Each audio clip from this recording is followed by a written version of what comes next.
I am Alyssa Melby, Voter Services Chair of the League of Women Voters of Northfield and Cannon Falls. I would like to welcome you to the Northfield City Council Candidate Forum.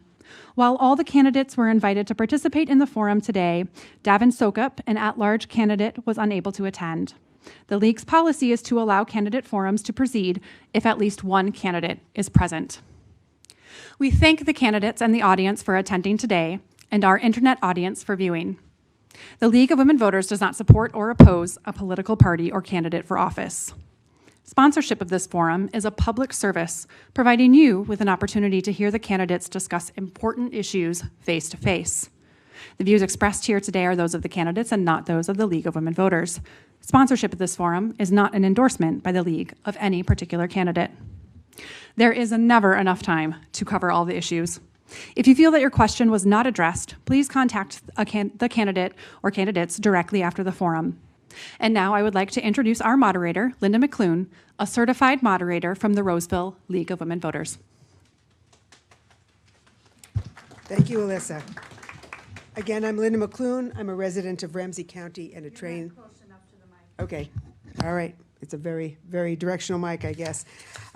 Again, I'm Linda McLoon, a resident of Ramsey County and a trained League of Women Voters moderator. This year, the citizens of Northfield are electing 3 individuals to serve on the City Council, one at large, one from Ward 1 and one from Ward 4. All candidates listed on the Minnesota Secretary of State website as registered candidates were invited to participate in this forum. So the agenda today is as follows. All candidates will be given 2 minutes to give an opening statement. And opening statements will, I decided to divide it up into where you're, whether you're at large, Ward 1 and Ward 2. I think you were told alphabetical, but I hope that's okay with you. I'll then ask questions with 1 minute per response, but I also may vary the timing on several questions at my discretion. I will rotate starting order randomly to ensure that no one consistently follows a particular candidate. And at the end of the question period, you will have 1 minute for closing statements, which will be given in random order. Our timekeepers, here in the front row, are student volunteers from St. Olaf who generously donated their time. We'll have a 30-second sign, a 15-second sign, and a stop sign. You may finish your sentence, of course, but then we ask you to stop to ensure that everyone has equal time. Questions will be a mixture of those emailed to the League of Women Voters of Northfield and Cannon Falls prior to the forum, as well as questions from the audience in attendance. So now we'll begin with the opening statements, and you will have 2 minutes for each response, and I'll start with Kathleen Holmes, the first ward candidate. Great, thank you. I want to start just by thanking Linda, our moderator, everyone involved with the League of Women Voters who've made this possible, and fellow candidates up here, and everyone attending and viewing online as well. My name is Kathleen Holmes. I'm running for Ward 1 seat on City Council, and I moved to Northfield 7 years ago with my husband, who's a social studies teacher at the high school, my then 5-month-old son, and since that time, we've added a townie into our family with a second son, and have jumped into the Northfield community. My boys are thriving in kindergarten and 2nd grade at Prairie Creek. My husband's a member of the Y Board, and I'm on the board of directors and current president of the Friends of Downtown Northfield, formerly the NDDC, and I'm also on the board for the Northfield Golf Club. A little bit about me. There's not a ton of time here, so I grew up in Colorado, went to the University of Denver for my undergraduate, graduate degrees. I initially started my career in higher education administration, doing student leadership, transferred that into a career doing leadership development at Microsoft. So working with leaders at all levels, helping them build their potential. In 2019, I left and established my own consulting and coaching business. And I'm also adjunct faculty up at St. Thomas, where I teach in the Graduate School of Engineering, Leadership for Engineers. It's that passion for leadership development that's actually brought me to be here running for council. I see this as an opportunity to both learn and grow myself as a leader by practicing what I teach and also giving my gifts back to the community. As far as my priorities, I say I don't come in with an agenda. I have opinions, and there are certainly hot topics in the community that I'm very passionate about, and we'll get into those, I'm sure, in the questions. But it's really about not having the solutions. For me, it's my leadership style, coming together with others, recognizing that we need to have compromise, but being able to be a representative for the people that I serve to hopefully create the best community possible here in Northfield. Thanks. Thank you. We'll now move on to our candidates for 4th Ward. Aaron Schindler.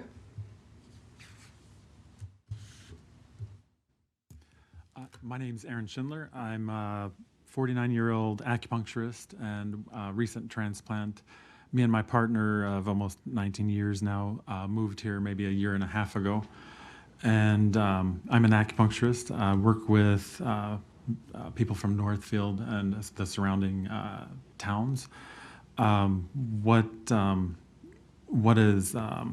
got me interested in doing this was my patients and my neighbors were kind of concerned with some of the things that were happening at City Council, and they were feeling like they weren't heard. So as an acupuncturist, that's kind of what I do in all of my treatments. I listen to your complaints, and then we figure out a plan, and I hope to work with that. A little bit more about me. I'm also not from Minnesota. I'm originally from Hannibal, Missouri. That's Mark Twain's hometown. So I grew up on a little river town, and before moving to Northfield, I was in North Minneapolis. And so we got to see a lot of the racial injustice with the George Floyd, all the events that happened around that. My friend is an acupuncturist here, and she suggested maybe I should move down here to kind of help cover during COVID, because all the other acupuncturists had quit seeing patients. And so she's like, there's a huge void, you need to come down here. So I picked up everything and just moved here. So what I hope to do, I hope to listen better and work with what my constituents want with their ward. And I hope to make Northfield a better place. Thank you. Thank you. Now our 2nd, 4th Ward candidate, Jessica Peterson-White. Thank you. I'm Jessica Peterson-White. I'm the Ward 4 City Councilor. I've served in that role for 10 years. Many thanks to the League and to all the voters for giving us an opportunity to share our thoughts and ideas with you today. I'm here today because I'm passionately committed to building the brightest possible future for Northfield and all of its residents. There's so much positive work going on in Northfield city government right now, and I'm eager to continue that work. We're making really good progress as a community on climate resiliency, on equity, inclusion, and anti-racist policymaking. We're improving the depth and affordability of our housing stock, and we're growing our tax base in sustainable ways that will ease the burden on homeowners. Briefly, a little bit about me. I own Content Bookstore in downtown Northfield. I'm a mom to 3 kids. I have a master's degree in public policy from the University of Minnesota, and I've been involved in local policy making at the county and city level here since 2004. When I first joined the council a decade ago, meetings were often deadlocked over issues where our residents really needed us to make progress, like maintaining public infrastructure, supporting our downtown, expanding the fire station, giving everyone in the community good pedestrian and bike infrastructure. But over the past several years, we've built a really collaborative, well-informed, and hardworking council team and a staff team at the city who understand Northfield's needs and values deeply and have the skills to build the future we need. Issues that used to be intractable are things that I've contributed to tackling. I chaired the committee that finally renovated the fire hall. I served on the Northfield Hospital Board, helping to build a stronger relationship with the city. On the Economic Development Authority, I've worked to ensure that historically underrepresented entrepreneurs get the resources they need to grow their businesses. And we finally have the tools in place to see some great redevelopment projects emerge around town that will serve our community and the taxpayers well for generations to come. I hope the folks of Ward 4 will send me back to the council to continue this work, and I look forward to your questions today. Thanks for being here. Thank you. We'll now move to our at-large candidates. The first will be Thelma Estrada.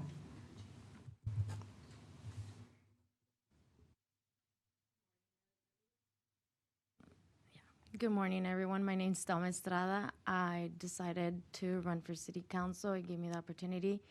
I want to be the voice for everybody. A little bit about me is I'm born from Mexico and I moved to Texas, raised in Texas. I moved to Minnesota like 6 years ago. I joined the library board. I was given the opportunity to join the library board and assist having a young child. And I just want to help the community, help the young kids, and bring a lot of stuff and provide a good education for our future, for Northfield to have a great future. I'm very proud to live here, and I currently am a student of the Inver Girl for going for paralegal. I just want to thank you for everything and helping me, for giving me the opportunity to put myself out there and get to know what I want to fight for, and pretty much help everybody for justice for everybody and their different issues that they have. And I'm here, and thank you so much. Thank you. The second at-large candidate was not able to be here today due to a scheduling conflict, and I will read his statement, which he provided to the league. The candidate's name is Davin Sokup, and again is the another at-large candidate. Thank you for being here today. I'd like to apologize for not being at this important forum. I'm away for the weekend taking a class that I could not reschedule. Please reach out if you'd like to have a conversation. When you run for office, people often ask why you are running, and that can be difficult to answer. There are many reasons and areas of interest I could talk about, but when I boil it down, the why is about home. At its core, home should be a safe and affordable place to live. Having a home is essential for holding a steady job, for focusing and learning at school, for maintaining physical and mental health, and for raising a family. Home is connected to every aspect of our lives. How a city shapes its policies around housing has a big impact. I'm running because I want to lead in this area, and I'm dedicated to the work ahead. I've called several places home. Not all have been safe, and not many have been affordable. The home I grew up in was in South Spring Street. My dad bought it in his mid-20s while working third shift at Sheldall, and he was able to pay the mortgage and make renovations over the decade we lived there. I loved that house and have many good memories there. It was a small 2-bedroom, an example of the kind of house no longer being built. We need to change the way we build, zone, and grow. Who will we welcome to town 20 years from now? How many who grew up here will want to or be able to stay? What will we build together to make it more possible to call Northfield home? These are the questions that motivate me, and finding answers to them is why I'm running. I hope that you'll join me in the work ahead, and I hope to earn your vote. Again, that was the prepared statement from Davin Sokup. So we're now ready to move on to our questions. And again, I'm going to be using a randomly generated grid that was produced for me. And the first question I'm going to start with Aaron Schindler, so you're all ready. And we're going to start with kind of a broad general question. What is your view of the city's current strategic priorities, and of which of these current strategic priorities do you think need more work? I think from the constituents I've talked to and the activists in my neighborhood in Ward 4, I think they were mostly concerned with the Craywood Estates development, or the process that they came about that taking over that neighborhood and building the complex there. So that's kind of, in my mind, what constituents were most concerned about at the moment, besides affordable housing and the Viking Estates. So those are the two things that kind of stand out to me. Thank you. Our next candidate, Jessica Peterson-White. Thank you. So the current version of the council strategic plan, it's our second iteration of a plan that was started several years ago. I've participated in both iterations of that plan. I think we went through a really inclusive and healthy process to develop those priorities, and worked closely with a really excellent facilitator and with staff to really start with a vision of where we want Northfield to be, what we want Northfield to look like, where we think we have room to grow and change, and to establish the areas of most potential to improve our services, our inclusion. So I guess I think that all the areas in our strategic plan still need more work, because if they didn't, they would no longer be in our strategic plan priorities. I'm particularly concerned about equity and inclusion, ensuring that folks whose voices aren't amplified in our community are still heard by the council. And I try to apply that lens to all of our decision making. Thank you. Thelma Estrada.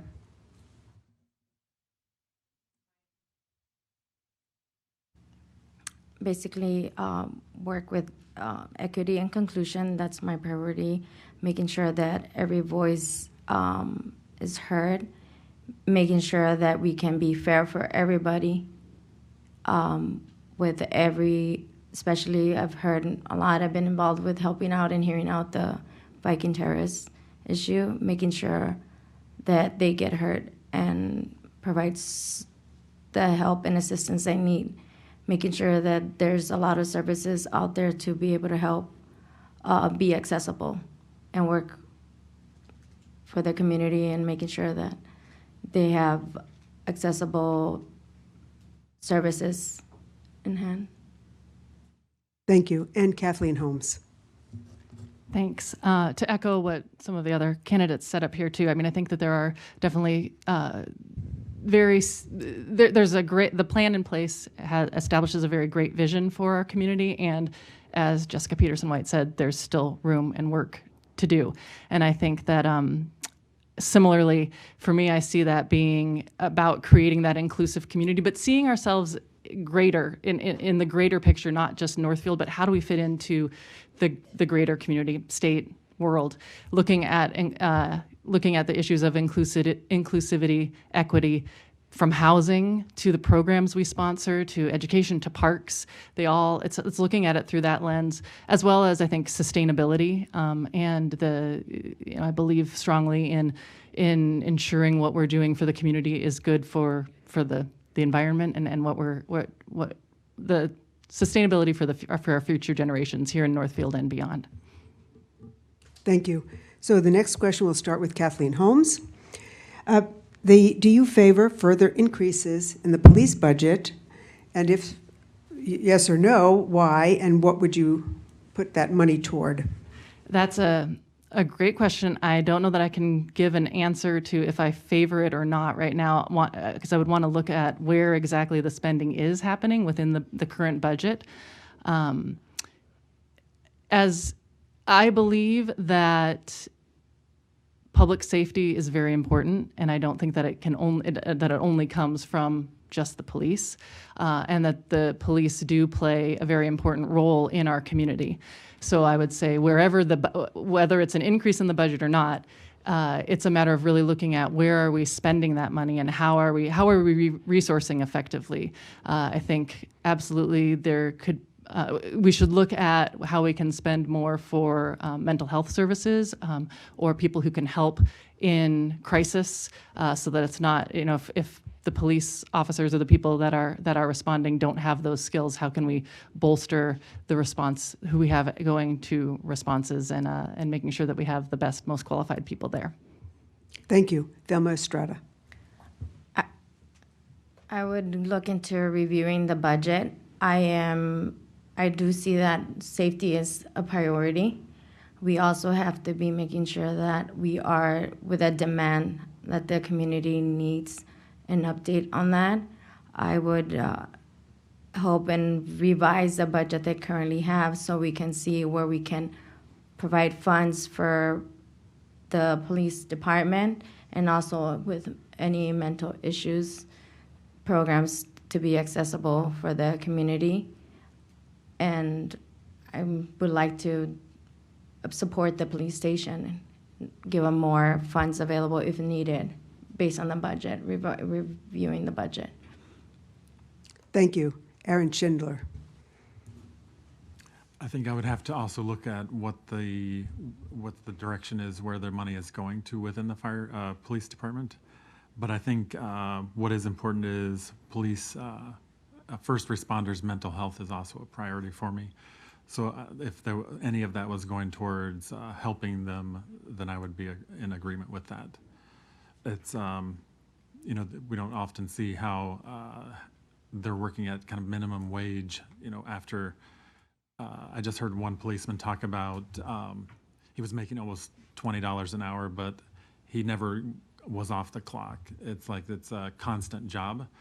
Even after hours, you're doing more work past your 8 hours. So I think I would look at the budget and see what they need, where that's being directed.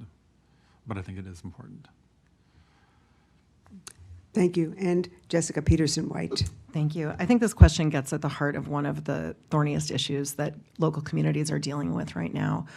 A lot of folks are concerned about increasing police budgets. What is kind of not a less obvious reason for increases in police budgets is that over the last couple of decades, voters have supported candidates at the county and state level that have cut funding for social safety net programs, for public health, and social services. In particular, at the county level, this is a huge issue for Northfield.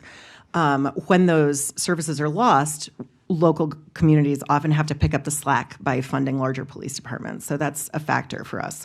Local recent increases in the Northfield Police Department budget have included mental health care for members of the police force, as well as measures to limit overtime, which is good for the taxpayers and for the officers, and also to add body cameras to our set of tools for local policing. So I guess I have to stop now. I clearly have a lot to say about this one. Thank you. For our next question, we'll start with Jessica Peterson-White. How do you define the city's priority of a community where everyone can afford to live? Well, I think it's just that. I think one of the big challenges for the City Council and for the community as a whole is to figure out how Northfield can maintain its sense of place, maintain the quality of its existing neighborhoods, while also ensuring that we don't become like a walled city where no one can afford to move here, and many people who have lived here for generations can't afford to stay. What that means is that we have to be flexible. We have to find opportunities for infill, such as the Craywood development, that create a huge amount of affordable housing in a small space. It means that we need to diversify our housing stock and work with developers and also local nonprofits to build a wide range of types of housing. All of those things help us chip away at the problem of unaffordability in our housing market. There is no silver bullet for this problem, but we've used a wide range of tools, and I'd be happy to talk about them more at length. It's impossible to cover them all in this amount of time, but we've got a lot of tools in our toolkit, and we're using them all. Thank you. Aaron Schindler. Can you repeat the question? Yes. How do you define the city's priority of a community where everyone can afford to live? I would also think increasing your housing, affordable housing base. Your small businesses are kind of dependent on people being able to afford places to live. If you run up the rates, all of your I don't want to say low-wage workers will move to the next town. They won't stay in your town. So I think that's important for the business to keep affordable houses in range. The other thing is, I think your rent for businesses, like in the downtown district, should also be affordable to keep small businesses and keep them growing. Your base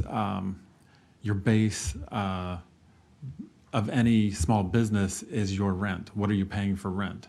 And that's what keeps you going. If all the rent on the buildings downtown are about $2,000 or $3,000 a month, you're not going to be able to afford to keep small business in Northfield. So I'm kind of concerned about the small businesses not being able to afford rent. Thank you. Kathleen Holmes.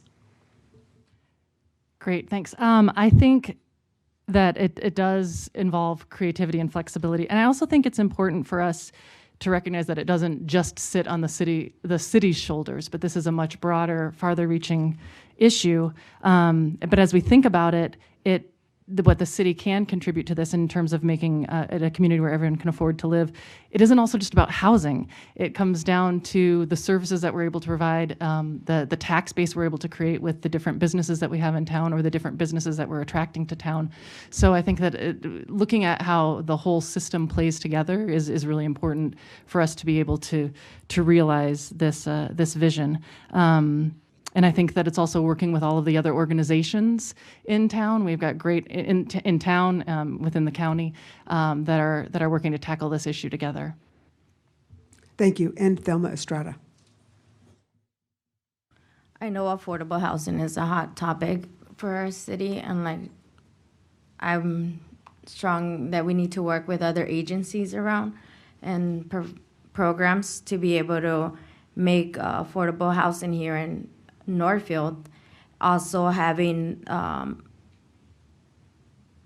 attracting developers, private developers to come and develop here, and giving incentives or whatnot to be able to have more affordable housing for our residents, and attracting as well from our surrounding communities.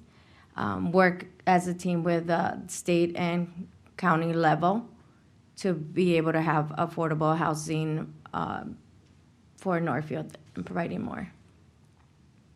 Thank you. This next question will start with Thelma Estrada.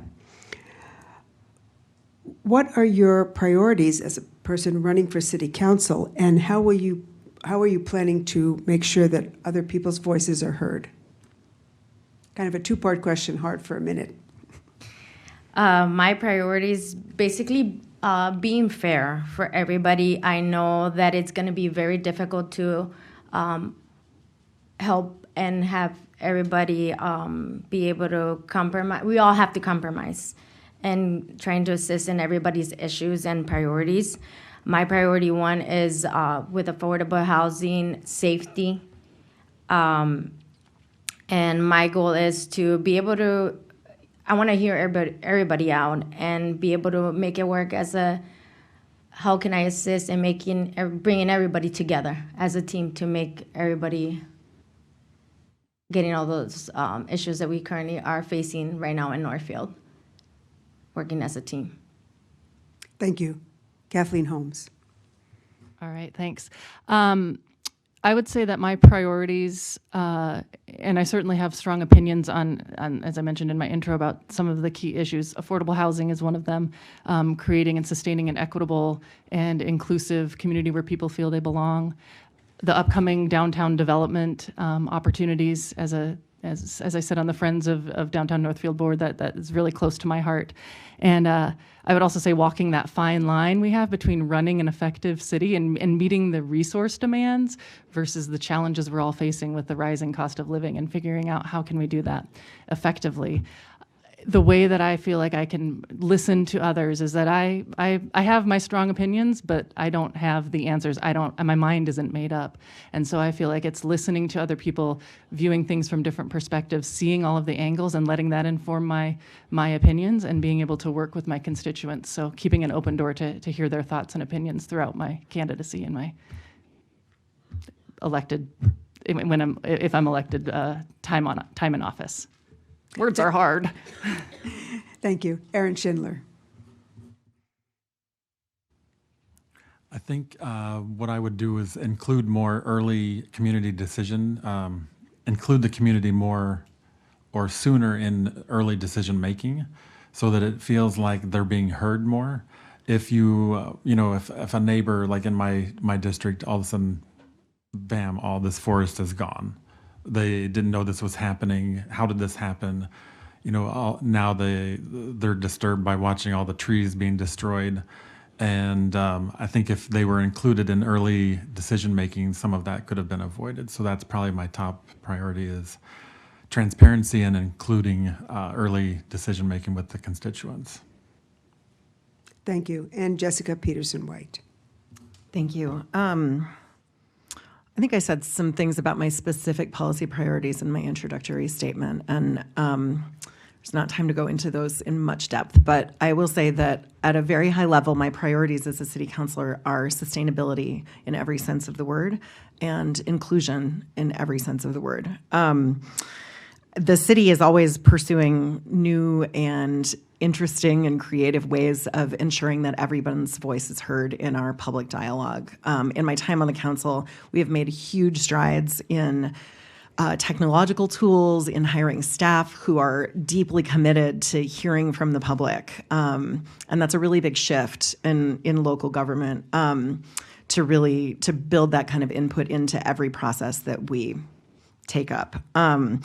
And I think it's important to know that the challenge for a local elected official is to listen carefully not only to the folks who have the extraordinary privilege of being free on a Tuesday evening to come to a meeting, but to really reach out and seek out feedback from those whose voices are not amplified in our community, who don't have the tools or the time or the resources to speak up in that forum, but to find out how to hear from those folks in less formal ways. Thank you. Thank you. With this next question, we'll start with Jessica Peterson-White. Oops. What role does City Council play in developing positive relationships between the city and our two colleges? That's a great question. It's a really long-term project. Obviously, our colleges have been here for about 150 years or so. And it's always evolving. My experience as a counselor tells me that a lot of this happens in small ways in our decision making, in terms of when a project comes up that is adjacent to one of the colleges or even involves a part of the campus, ensuring that we have the healthy relationships there with the decision makers on both campuses, so that the city can be involved in those processes early on, so that the campuses can provide their input in a meaningful way that's balanced with the input of the rest of the community, but is also heard in a way that's relevant to the decisions that are being made. I guess it kind of comes down to relationship building, and so we need elected officials who have the skills to do that well, and the attention, energy, and history in the community to really be connected. Thank you. Thank you. Aaron Schindler. I think the city has it's like a tightrope you'd have to walk between the two and maintain good relations. But with, I think one of my constituents also just brought up how St. Olaf had expanded their streets and now she has nowhere to park. And so I don't know how that got through the city, and this constituent had no idea this was happening, and now all of a sudden she can't park in front of her house. So I think it is difficult to work between the two, but I would reach out and maintain good relations with them both. Thank you. Thelma Estrada. I would like having just good relationship with both colleges and getting involved with them as well, and them attracting them to also get involved with the city and the community would be my goal, and always keep those good relationships and attracting more input from them and vice versa. Thank you. And Kathleen Holmes. Yeah, I think that that the city does have a responsibility in creating those positive relationships, and I think it does come down to connection. I think it does come down to the willingness from both sides, the universities and the colleges and the city, to be able to listen and understand and really be clear on the values, vision, and mission of each of the organizations as well as the city, and finding that common ground for where we can achieve things together, or understanding where we have that commonality. It really takes that willingness to be able to reach out, connect, and listen, but also work together and make trade-offs, or just to hold our ground when we need to, but also be able to hopefully do that in a way that is collaboratively successful for both the colleges and the city. Thank you. With this next question, we'll start with Kathleen Holmes. What is your opinion on the plans for renovating Bridge Square? All right. So Bridge Square is arguably the heart of downtown and maybe the heart of the community. There's been a lot of work and a lot of discussion in the past about what we could do, a master plan in 2014, the work that the council just approved this past spring. And there's a lot of opinions out there on what we should do, shouldn't do. What I can say is that I have an opinion. My opinion about the work being done is that we need to continue to allow that space to be the heart of downtown, to be someplace where people can feel like they can come, they're welcome, they're included. Businesses are able to be successful there, visitors, but also residents are able to take advantage of the greatness that is our community and in downtown. I think think the question was just about my opinion on that. So I have more that I would love to talk about in terms of what that means for us in a community and how we can go about that effectively, but I'd be happy to answer that after the forum. Thank you. Thelma Estrada. I think Bridge Square, just attracting more diversity, bringing more businesses, and making sure to keeping it our historical buildings, like, because that's what makes Northfield, that's what Northfield's about. So that would be my intimate goal. And I know that they already started to work on asking the city members how they see and what they want to see in downtown. And basically bringing attraction to downtown and keeping it family friendly and safe as well. Not forgetting that, and keeping the historical buildings still there. Thank you. Jessica Peterson White. Thank you. So Bridge Square is arguably the park that is most frequently and most intensively used in the community, and it hosts a huge number of different kinds of uses. It's a huge challenge to figure out how to update it to meet the needs of the community, but it clearly needs updating. I think we've had a lot of, the first Bridge Square study we did was when I was first on the council 10 years ago. We've had many iterations and lots of input since then. I've heard a lot from constituents about their opinions about what the priorities are there. And I think we're on the right track with the plan that we have in place. I think the challenge from my perspective that I really want to get right for the community is that Bridge Square is the center of our downtown. It should be a space that supports commerce because it is the center of downtown, but commerce should not be the only purpose of our public spaces by any stretch of the imagination. And we want that space to be for everyone. I think one of our biggest opportunities in Northfield right now is to make our downtown more welcoming to a wider diversity of people who live here. Right now, it's not. And I'm hoping that whatever we do in Bridge Square can make it a space that's truly for everyone. Thank you. Aaron Schindler. I think that my first experience downtown was looking for a place to rent as a small business owner, because I don't have an accountant. I do everything for my business, and if you want innovative new businesses, you're going to have to lower rent on some of the space down there, because if one person is buying up all the properties and charging $3,000, $2,000, no one will move into your downtown. So I think that's a priority for the master plan, would be to make it affordable for small businesses to exist and grow, and that diversity in businesses will be what brings in all of your outside people to the downtown. So that's my idea for downtown. Thank you. So we'll start this next question with Aaron Schindler. See, there's a pattern here. What is your position on the city enacting rent control ordinances in our mobile home parks? I think if it works, try it. If you, the same with downtown small businesses, if you run up the prices, you lose the small business. If you have expensive rental properties, you will lose your workforce. If your workforce isn't there, your small businesses will also be gone. And so we need affordable housing, and that's one way to do it. I agree with it. Thank you. Jessica Peterson White.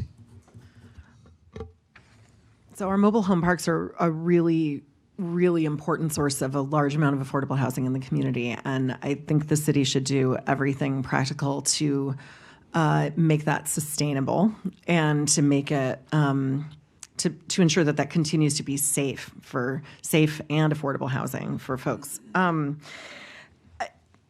honestly don't know whether rent controls in our mobile home parks would create that effect or not. My understanding from other municipalities is that controlling rent can have a lot of unintended consequences, and I am, as of now, not convinced that that is the right tool to ensure affordability in those areas. There are a lot of different things that rent control can mean. It can mean limiting annual increases. That would seem like a step in the right direction to me. But we also want to make sure that we're not hamstringing landlords so that they can't afford to make improvements that will keep housing safe. So we need to strike a balance between those needs. Thank you. Kathleen Holmes. I would say that I don't know. I don't feel like I have enough information to say if I have an opinion one way or the other on this. I don't know, what all the city can do, and like Jessica Peterson-White was saying, what are the downstream implications? So I don't want to say one thing or another here. I think for me, this is one of those issues where I would really want to get to the root of this and understand what could all the implications be. And so this has inspired me to go learn more and inform myself and get some thoughts about this after the forum. So thank you to whoever asked the question. And Thelma Estrada. I'm a strong supporter on, to be honest, with having rent control. I personally rent, so it is hard for receiving those notices, and I do see that we should look into further on how to assist with having some rent control, and also attracting, keeping in mind the landlords as well, but think in mind that we want to make it affordable here as well. So I am. Thank you. So we'll start this next question with Thelma Estrada.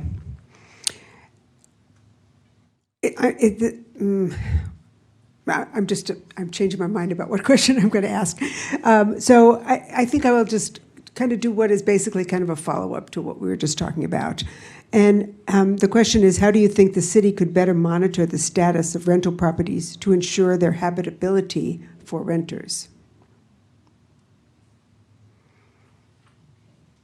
I believe the city should monitor how monitoring it and stuff would be being more interacting and working with them and making sure that when permits are requested, making sure that we are also out there physically checking and assisting so we don't have a crisis where we are having so many issues. So basically being having the personnel to be able to have and represent that area and be able to supervise and monitor. Thank you. Kathleen Holmes. Yeah, I would say I'm probably similar to what Thelma is thinking here in terms of I don't know what the city is doing right now in terms of follow-up on permits. I don't know what that looks like in terms of how we might be looking at rental properties, but are there opportunities and areas for divisions or people within the city to be able to do that sort of follow-up or to be able to create some sort of standards that then we can stay accountable to. I think it's noble, and I think it's important for us to be able to look at that and to be able to provide that sort of safety for our residents. I just don't know exactly what that might look like or how we go about doing that, but something that I'd love to look into too. Aaron Schillner. I think the house I bought was also a rental property before I bought it, and they kept it well maintained because of inspections. So I think that those are a positive thing to do. How would I enforce it? I'm not sure. Without raising costs, but I would just work with do some more research on what neighboring towns are doing for monitoring rental rates or rental permits. So I would have to do more investigation, I think. Thank you. And Jessica Peterson-White. This is an area that I have given a lot of attention to since I first came on the council. When I was first door knocking, when I was first elected to the council, I heard from many folks that there were unregulated rentals in their neighborhoods and that they were concerned about the safety of those rentals. Northfield's rental ordinance in some neighborhoods is extremely restrictive to the point where there are lots of folks sort of in a gray economy creating rentals that are unlicensed, and that's a huge issue for the safety and well-being of folks living in that housing. We've pushed hard over the last 10 years to, as has been suggested, increase staffing and put more resources towards ensuring that we're not only giving that we not only have an efficient, clear, and accountable process for rental licensing in the first place, but that we have the resources to follow up. We now have a process where we make things harder for landlords that don't do the right thing, and we make things easier for landlords that do the right thing. That's exactly the kind of incentive government should create, so that landlords have the same set of goals as their tenants do for having safe and affordable housing. Thank you. So the next question is a very long preamble, okay? Just so you're prepared. And we'll start with Kathleen Holmes. Yeah, I know. I was handed this grid, so I'm just being a dutiful moderator. Okay, so the library is remodeling a space at the Northfield Community Resource Center for a library oasis. This will expand access to services such as book checkout and programming to those who have limited time, means, and transportation to reach the library downtown. The city's budget request to council this year includes funds to support staffing for this library oasis. Do you support this? Why or why not? And again, we will start with Kathleen Holmes. All right, thanks. So for the past few months, as the city's been doing, or the council's been doing their work meetings over the budget, I've sat in on those and have listened to the debates and the conversations about what the budget should support, what we can look at. So I am in support of the library. I think it's one of our most inclusive, welcoming spaces, and it opens up so many opportunities for everyone in our community. And also recognize that our budget is very limited. So I would say I am in support of doing what we can to help expand that, because the new location for the library is going to reach a population and parts of the community that might not have as much access to our downtown library. I also know that there are other ways that we can go about funding, and I'm about to run out of time, so happy to discuss this more. But I'm in support of the library, but also know that we have a challenge with the amount of budget that we have and what we can ask for and what we can provide. Thank you. Jessica Peterson-White. Thank you. I'm very excited about this proposal for the Library Oasis. It was unanimously supported by myself and my colleagues on the council in our last budget workshop. I think we're really lucky to have a library director and library staff who are visionary in this particular way and really good at coming up with creative ways to get all of the library's resources, books, but also all of the many other rich resources that our library hosts out into the community where people can access them more easily. I think this is a really important project for equity and access in our community, and it should be a model for how we think about other city services. When we first hired our current administrator, Ben Mardig, he and I walked through the Community Action Center together, and that was a long time ago, several years ago, and we talked about how that space could become even more of a shared community resource, and that we could eliminate barriers to accessing public services for people by putting them in that place where people are already going for so many things that they need. And I think this is a great step in that project, and I'm thrilled about it. Aaron Schindler.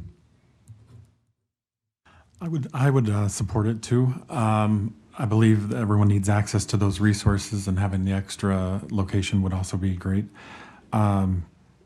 If the budget supports it, if we can afford it, I would support that. Thank you. And Thelma Estrada.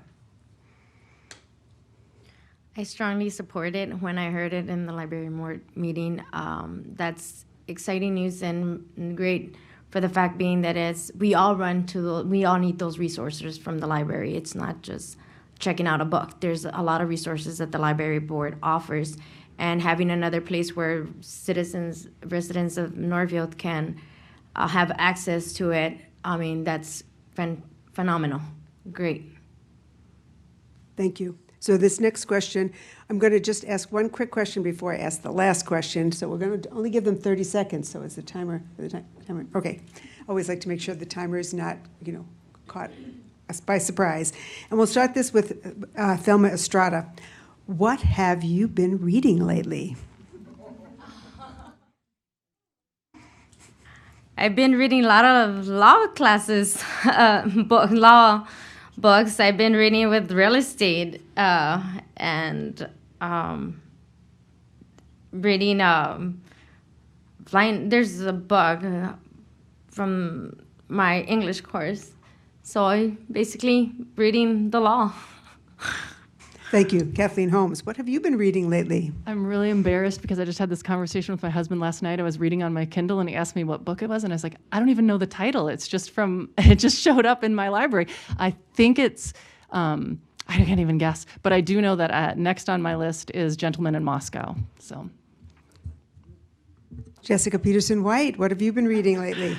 Ask a bookseller. I have a lot of books that I'm kind of in the middle of, which is how I tend to read. The things that I'm most excited about right now that I'm reading are a book that came out a few months ago called 4,000 Weeks: Time Management for Mortals.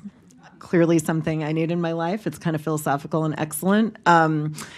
I have also been reading, I just started the new Thursday Murder Club mystery by Richard Osman. Those are really delightful if you like a nice, funny murder mystery. And I just also started Bittersweet by Susan Cain, who's the author of Quiet, and it's lovely. Thank you. Aaron Schindler. I've mostly been just reading healthcare policy books for my doctorate program.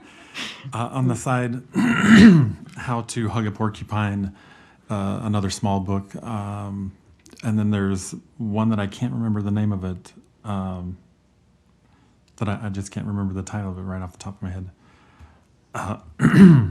But that's mostly healthcare policy books is what I'm reading. Thank you. So with our final question, we'll start with Aaron Schindler. So there's a lot of discussion about climate change. So what can the City Council do to improve the city's greenness, if you will? And again, we'll start with Aaron Schindler.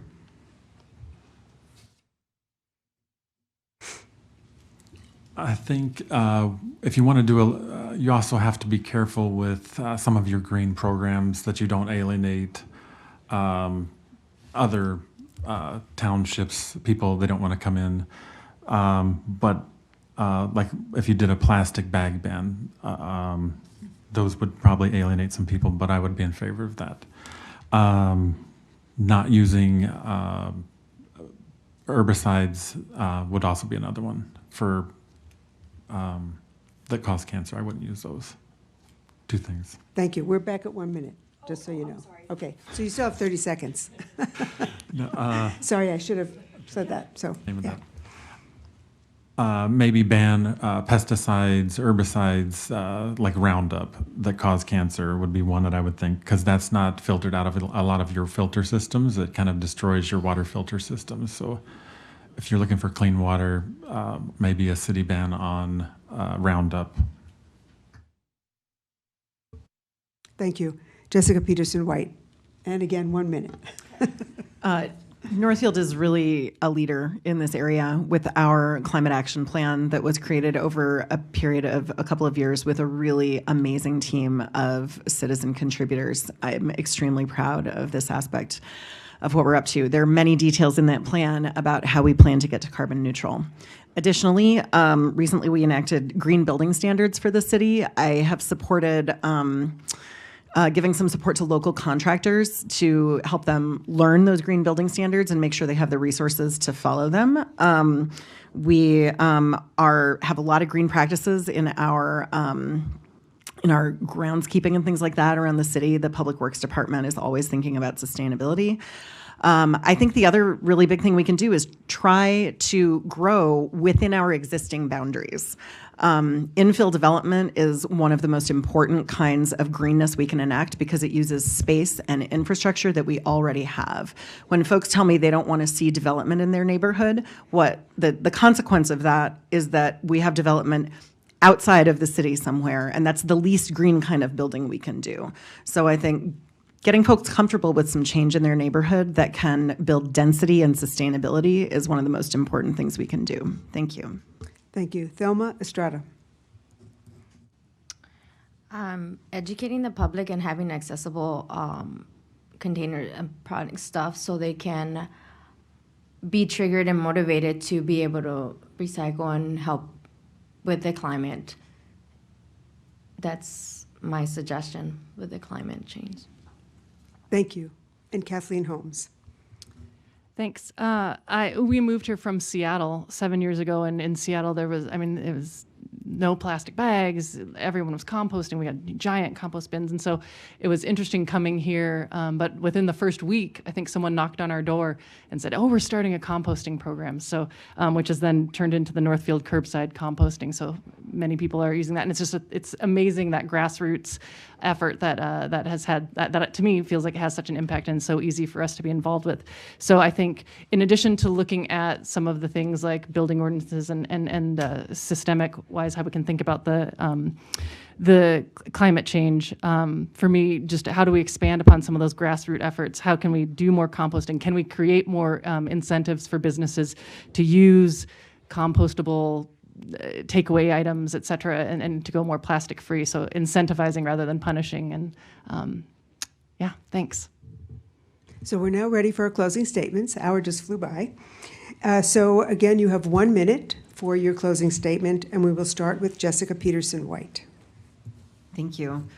Many, many thanks to the League of Women Voters for their always expert planning and facilitation, and to all that they do for voter service in our community.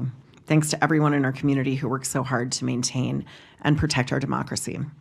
And thanks to all the people of Northfield, both newcomers and lifelong residents, our youth, our elders, and everyone in between, who are all contributing to building this beautiful, ever-changing, and historic community that we call home. It's truly an honor, and it's one of the great joys of my life to be a member of this community and to serve it in this way. Thank you. Thank you. Now, a closing statement, Aaron Schindler. I hope to bring new ideas, but first I'd like to also thank the League of Women Voters for inviting me to this and hosting us. I'd like to bring new ideas stemming from my background in legislation with acupuncture, and I hope to increase transparency by including the community in early decision-making processes to avoid community outrage similar to what happened at Craywood Development. And if you want a council person that will hear you and listen to your complaints, I'm that person. Thanks. Thank you. Thelma Estrada. I just want to thank everybody that made this possible today. I want to just let you know that I want to be the voice for everybody, and just go out there and vote. Just go out there. Just go out there and vote. Let your voice be heard. And thank you for hearing me and seeing what I am and who I am. And thank you, everybody. And Kathleen Holmes. I'll extend my gratitude to the League of Women Voters and everyone who showed up today and everyone who submitted questions, because those are really great, thought-provoking questions. I mentioned in my intro, part of the reason I'm running is because it's an opportunity for me to learn and grow, and humbling questions. I mean, there's a lot for me to learn. When I was thinking about joining council, one of the reasons I said I didn't want to do it is because you have to know so much. And I don't know that much right now is how I feel, right? And I'm walking away feeling like there's such a great opportunity to learn and what an impact we're able to have. So I'm humbled to be up here. I'm humbled to be able to serve the community and to be able to learn more and become smarter and better and hopefully represent the Ward 1, but also the community on the whole as best I can. Thanks. Thank you. I would like to remind everyone that the views expressed in this forum are those of the candidates and not those of the League of Women Voters, and sponsorship of this forum is not an endorsement of any candidate by the League of Women Voters of Northfield and Cannon Falls. This forum will be aired in its entirety on the League website, so you can check that out, and then check that for the potential times that you can watch it. The League of Women Voters of Northfield and Cannon Falls, the Academic Civic Engagement Office at St. Olaf College, and the Center for Community and Civic Engagement at Carleton College would like to thank you all for attending the forum today, whether in person or virtual. We would especially like to thank our candidates who are being part of the democratic process by running for office and for their willingness to serve in this community in this way. We also wish to thank all of those who volunteered their time today to put together this candidate forum. The League researches issues important to our members and to the health of our communities.